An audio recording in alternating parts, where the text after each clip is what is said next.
The city of Ravenwood was known for its tall buildings and bright lights that shone through the night. But behind these lights, there were dark secrets that no one talked about. The city looked alive and full of hope, but it also had its shadows. On a cold autumn evening, something terrible happened. A young woman named Mia was found dead in her apartment. She was only 23, full of dreams, and had so much ahead of her. Her death shocked everyone, especially her family and friends. Mia lived with her older brother Adam. He was her protector, and the one she trusted the most. When Adam heard the news, his heart dropped. The voice on the phone sounded distant, and he couldn't believe it. He rushed to her apartment, hoping it was a mistake. But when he walked inside, he felt the deep pain of loss, like a heavy cloud hanging over him. Every item in the apartment, a picture frame, a book, a trinket, reminded him of Mia, who was now gone. Detective Sarah Wells was in charge of the case. She was smart and always worked hard to find the truth. When she arrived at Mia's apartment, she looked around. The apartment was full of Mia's belongings. There were pictures on the walls, all showing Mia smiling and happy. But now, everything felt cold and empty. "Detective, we found something," an officer called. Sarah followed the officer into the bedroom. On the dresser, there was a small notebook. Sarah picked it up carefully, knowing it might help solve the mystery. As she looked through the notebook, she saw that Mia had written about her daily life. Most of the entries were simple, but one caught her attention. It was written just 1 week before Mia's death. "Meet me at the old park. There are things I need to share," it said. Sarah continued to talk to Mia's family and friends. They said Mia was a kind person, but they also shared that she had been going through tough times. She had problems at work and in her relationships. She had been feeling stressed and distant lately, like something was wrong. Adam, sad but determined to find answers, worked with Sarah. He told her about Mia's best friend, Lucy. Maybe Lucy could help them understand why Mia had been acting so strange. "I'll talk to Lucy," Sarah decided. She might know something about the note Mia left. Lucy met them at a cafe. She had been crying, and her eyes were red. "I can't believe she's gone," Lucy said. Mia had been acting different. She said she felt like someone was following her. "Who was following her?" Sarah asked. "I'm not sure," Lucy answered slowly, but she said someone was watching her, and it scared her. This was an important clue. Sarah started to think that Mia's death wasn't an accident. Mia had been scared, and she knew something that made her life dangerous. That evening, Sarah went to the old park that Mia had written about in her notebook. The park was dark, with only a few lights. It felt like a place where secrets could hide. Sarah felt that this place might hold the answers. As she walked through the park, she saw someone in the distance. It was Adam. He was looking around, nervous. "Sarah, I came here hoping to find something," he said. "I think we both are," Sarah replied.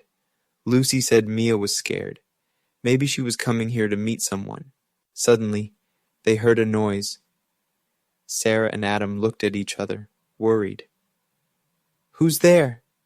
Sarah called, trying to sound calm. A man stepped out from behind a tree.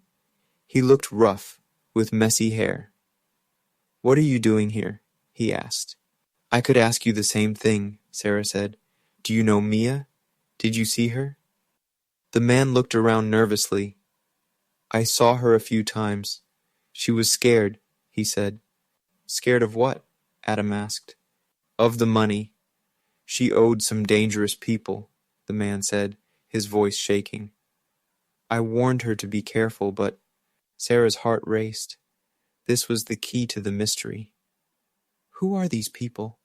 she asked quickly. "I can't say," the man replied, shaking his head. They're everywhere.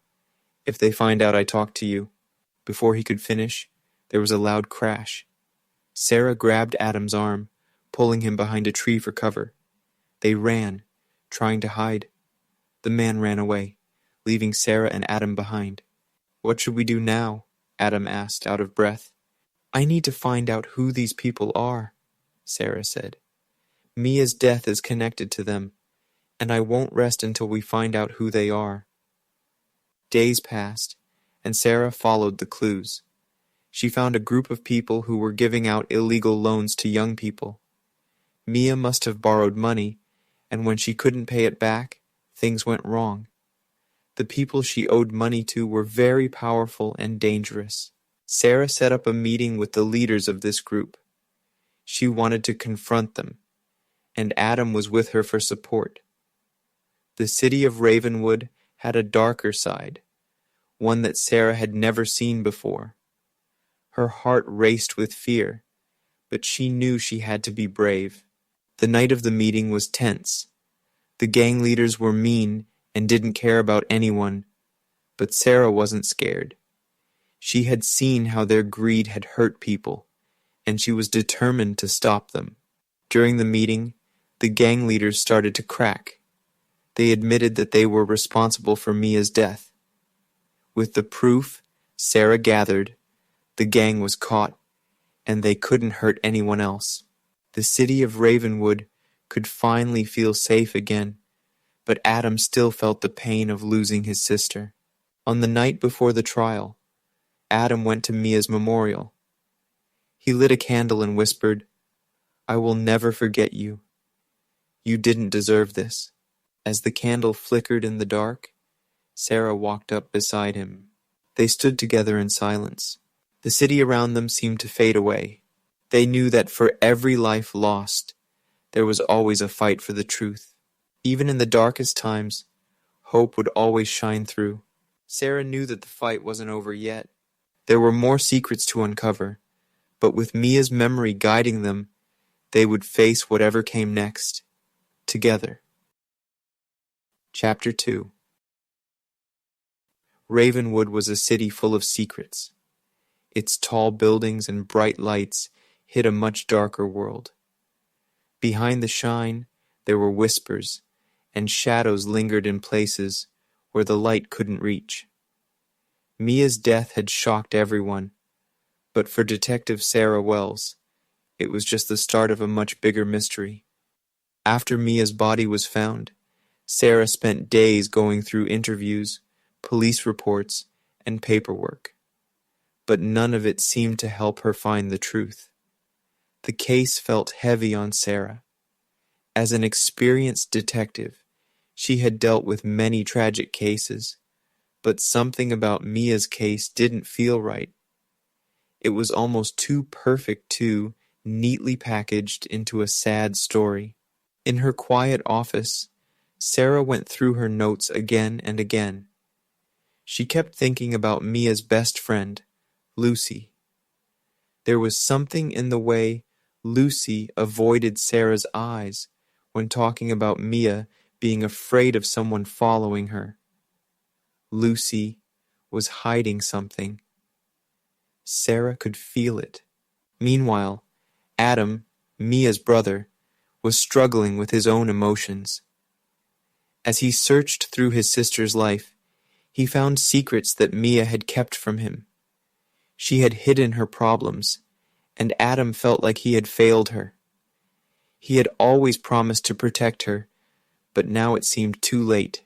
2 days after Mia's funeral, Adam went to see Lucy. He needed answers. He needed to know what Mia had been afraid of. They met in a quiet cafe, the mood heavy with sadness and unspoken words. "Lucy, please," Adam said, sitting across from her. "I need to understand what happened. Mia was scared of something, and I don't think it was just the loan sharks." Lucy's face tightened with pain, and she looked down at her hands, clutching her coffee mug. "There's more to it, Adam.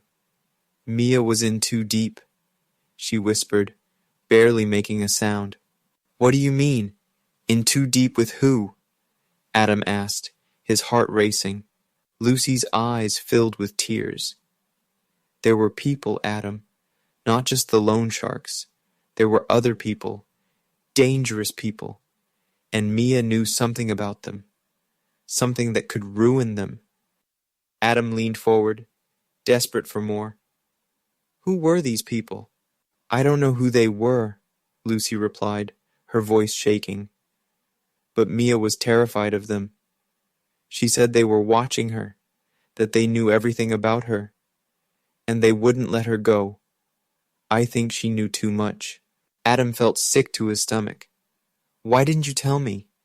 I didn't want to believe it, Lucy sobbed, her hand trembling as she wiped away her tears. Mia was my best friend. I never thought she would be in danger. I thought it was just a phase. But it wasn't. Just like Sarah had suspected, Mia's life was tangled with something much darker. Mia's innocence had led her into the world of powerful people who would do anything to keep their secrets safe. Back at the police station, Sarah and Adam went over everything they knew. The only clue they had was a small notebook from Mia's apartment. The note about the old park was haunting Sarah. It seemed like Mia had planned to meet someone there. But who? Sarah decided to follow Mia's last steps. The old park was a place Mia and Adam had visited when they were children. Now, it was an old, run-down park with hardly any visitors. But Sarah had a feeling that this was the place where Mia had gone to find the truth. One foggy evening, Sarah and Adam arrived at the park. The air smelled damp, and the leaves on the ground were wet. The shadows of the trees seemed to stretch for miles under the dim streetlights. The park felt empty, just like it had when they were kids. But now, it felt full of hidden secrets. Adam paced nervously. Do you think Mia was supposed to meet someone here? He asked. I think she was, Sarah replied, looking around. Someone who had the answers she was looking for. But it wasn't supposed to end like this. Suddenly, they heard a noise from the distance. Both Sarah and Adam turned, their hearts racing. Sarah's instincts kicked in. She signaled for Adam to stay low. A figure stepped out from the shadows. It wasn't the man they had seen before. This man was different. He looked cleaner, more well-dressed. He wore a dark suit and a fedora that hid most of his face. He didn't belong in the old, abandoned park. Are you the one Mia was meeting? Sarah called out, her voice steady. The man stopped, then slowly turned toward them. His eyes were cold, calculating. Detective Wells, I presume? He said, his voice smooth. I was wondering when you'd show up. You knew Mia, Sarah said, her voice firm. What did you do to her? The man smiled, but it wasn't a friendly smile. It was cold and cruel. She knew too much. She was going to expose us. And now, she's no longer a problem. Adam stepped forward, his fists clenched. You'll pay for what you did, the man chuckled softly. Do you think you can stop us? This city belongs to people like me, detective. People who never let their secrets slip. Mia was a loose end. Without another word, the man turned and vanished into the darkness, leaving Sarah and Adam standing in shock. Sarah's heart raced. She knew for sure now. Mia's death wasn't an accident. It was a warning. And the people behind it would do anything to keep their secrets hidden.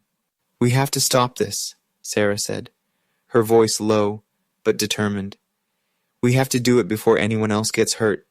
Adam nodded, his resolve strengthening. For Mia. We'll make sure her death means something. As they left the park, both Sarah and Adam knew this was just the beginning. Ravenwood was a city of secrets, but Sarah was determined to uncover the truth. With Adam's help, they would find the answers and tear through the darkness. No matter what it took,